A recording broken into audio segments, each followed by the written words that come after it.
Operation Sindoor complete అయింది, operation Sindoor 2.0 complete అయింది. ఒక పెద్ద మనిషి మధ్యలోకి వచ్చి సీజ్ఫైర్ అగ్రిమెంట్ అన్నాడు, మళ్ళీ దాన్ని వాళ్ళు బ్రేక్ చేశారు. అసలు ఇండియా ఏమంటుంది, పాకిస్తాన్ ఏమంటుంది, పాకిస్తాన్ పరిస్థితి ఏంటి అనేది మొత్తం మనం ఈ వీడియోలో చూసేద్దాం. ఈ పెద్ద మనిషి మధ్యలోకి రాకముందు జేడీ వ్యాన్స్ గారు ఒక ట్వీట్ అయితే చేశారు. ఇండియా పాకిస్తాన్ మధ్యలోకి అమెరికా అయితే రాదు, ఇది మా బిజినెస్ కూడా కాదు అని ఒక ట్వీట్ అయితే పెట్టడం జరిగింది. మొన్న 5 గంటలకి పాకిస్తాన్ డీజీఎంఓ నుంచి మన డీజీఎంఓకి కాల్ చేసి, మన డైరెక్టర్ జనరల్కి కాల్ చేసి, మాకు యుద్ధం వద్దు, సీజ్ఫైర్ చేసుకున్నాం అని 5 గంటలకు ఒప్పందం చేసుకుని మళ్ళీ 8 గంటలకి ఉమర్ అబ్దుల్లా గారి నుంచి అయితే ఒక ట్వీట్ అయితే పెట్టాడు, ఒక వీడియో అయితే వదిలేరు. ఏంటిది సీజ్ఫైర్ అంటే ఇదేనా, దీన్ని వైలేట్ చేశారు, పాకిస్తాన్ ఏం చేస్తుంది మనల్ని, మళ్ళీ డ్రోన్లన్నీ శ్రీనగర్ అంతా ఎగురుతున్నాయి, దీని పరిణామాలు ఏంటి అని అయితే ఒక ట్వీట్ పెట్టారు.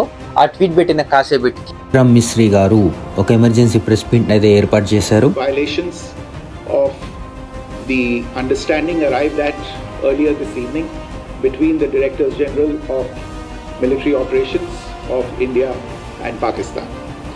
This is a breach of the understanding arrived at earlier today.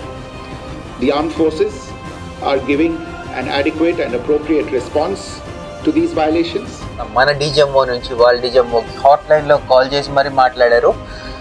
ఇంకొకసారి సీజ్ఫైర్ కనుక ఉల్లంఘించారు అంటే పరిణామం వాళ్ళు తీవ్రంగా ఉంటుంది, దీన్ని మేము యుద్ధంగా పరిగణిస్తాము అని చాలా సీరియస్ వార్నింగ్ అయితే ఇవ్వడం జరిగింది. పాకిస్తాన్ ఎప్పుడు మనల్ని వెన్నుపోటు పడడానికే ఉంటుంది, అది అందరికీ తెలిసిన విషయమే.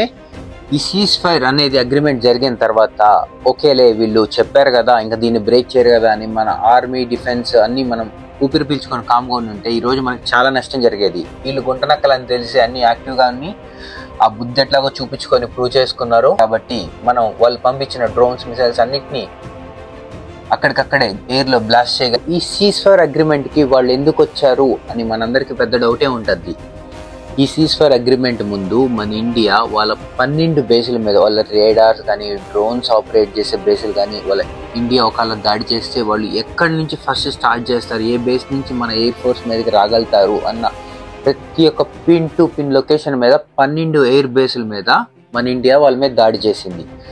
సో వాళ్ళు నష్టపోయేసరికి ఇంకా వీళ్ళతో మనం ఫైట్ చేస్తే మనం ఇంకా కోల్పోతాం అని వాళ్ళకి తెలిసి అర్థమయ్యి సీజ్ఫైర్ అగ్రిమెంట్కి అయితే రావడం జరిగింది. మన ఇండియన్ ఆర్మీ ఒక మంచి బ్రీఫ్ మీటింగ్ అయితే ఇచ్చింది మన కోసం. ప్రూఫ్స్ తో పాటు బిఫోర్ అండ్ ఆఫ్టర్ అటాక్స్ ఏం జరిగింది అనే ఒక నీట్ ఎక్స్ప్లెనేషన్ అయితే ఇచ్చింది. సో ఇండియా అటాక్ చేసిన 12 బేస్లు ఇవి అన్నమాట.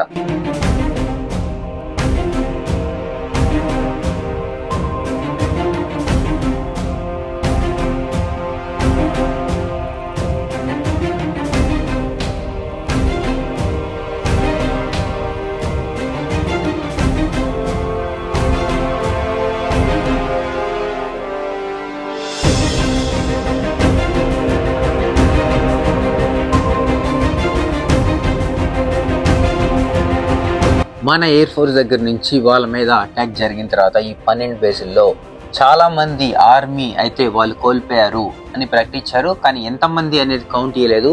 మన ఆర్మీ జనరల్ ఒకటే చెప్పాడు, ఆపరేషన్స్ చేయడం మాత్రమే మా పని, డెడ్ బాడీ లెక్కేసుకోవడం పాకిస్తాన్ వాళ్ళ పని, మా పని కాదు అని క్లియర్ స్టేట్మెంట్ అయితే ఇవ్వడం జరిగింది.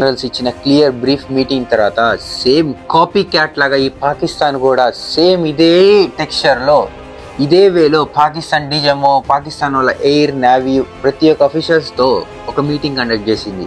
వాళ్ళు సేమ్ ఇదే, మేము ఇండియాని ఓడిచేసాం, ఇండియాతో గెలిచేసాం, మాది మొత్తం క్లియర్ అయిపోయింది అని వాళ్ళు స్టేట్మెంట్స్ పాస్ చేయడం జరిగింది. But with no proofs. Asim Khoja వాళ్ళ డిఫెన్స్ మినిస్టర్, మీకు తెలుసు కదా, ఈ మధ్య మాట్లాడుకున్నాం, బాగా జోక్ వేస్తుంటారు ఇంటర్నేషనల్ మీడియా దగ్గరికి వచ్చి. ఈయన అంటాడు, అడిగింది మీరు ఇండియన్ జెట్స్ని 5 జెట్స్ని కూల్చేశారన్నారు కదా, రఫేల్ జెట్స్ ఇవన్నీ. ఇండియా ప్రతి ఒక్కటి కాన్ఫరెన్స్ లో ప్రూఫ్స్ తో పాటు చూపిస్తుంది ఓల్డ్ మీడియాకి. మీరు ఒక ప్రూఫ్ అయినా వాళ్ళ కూల్ చేసినట్టు ఒక ప్రూఫ్ అయినా మీరు చూపించగలుగుతారా అంటే ఆయన ఇచ్చిన రిప్లై ఏంటి తెలుసా?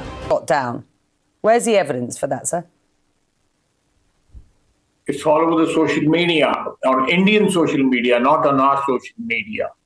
the debris of these jets fell into Indian occupied Kashmir, and it's all over Indian media today. You're the defense and they have minister. admitted their media has. The reason to talk to you today, sir, is not to talk about content all over social media. I'm sorry. It's not to talk. Social మీడియాలో చూసుకోండి, social media మొత్తం ఉంది. మా social media కాదు, Indian social మీడియాలో open చేసి చూడండి, ప్రతి ఒక్క ప్రూఫ్స్ ఉంటాయనేది. వాళ్ళ ఆర్మీ జనరల్స్ వాళ్ళు ప్రెస్ కాన్ఫరెన్స్లో వాళ్ళు చూపించిన ప్రూఫ్స్ ఏంటంటే, మన పిఓకే దగ్గర ఉన్న మన హౌసెస్ దగ్గర వాళ్ళ ఆర్మీ షెల్లింగ్ చేసింది కదా, ఫైరింగ్ ఎక్కువ చేయడం వల్ల అక్కడ బిల్డింగ్ అంతా బొక్కలు పడి ఉంటాయి కదా, ఆ ఫొటోస్ చూపించి వాళ్ళు మిసైల్స్తో డ్రోన్స్తో అటాక్ చేశామని ఆ ప్రెస్ కాన్ఫరెన్స్లో చూపించడం. నార్మల్గా పాకిస్తాన్కి IMF నుంచి ఇంటర్నేషనల్ మానిటరీ ఫండ్ అంటారు. ఇది అనేది ఒక వరల్డ్ బ్యాంక్ లాంటిది. ఇది మన దేశంలో విదేశీ నిల్వలు లేకపోయినా ఆ బ్యాంక్ నుంచి అక్కడున్న ప్రజల కోసం ఫండింగ్ ఇస్తారనమాట. బిలియన్ పాకిస్తాన్కి ఫండ్ రిలీజ్ చేశారు. ఇది మన సీజ్ ఫైర్ వైలేట్ చేయక ముందు, సీజ్ ఫైర్ అగ్రిమెంట్ జరిగాక పాకిస్తాన్కి IMF నుంచి 1 బిలియన్ అయితే ఫండ్ శాంక్షన్ చేయడం జరిగింది.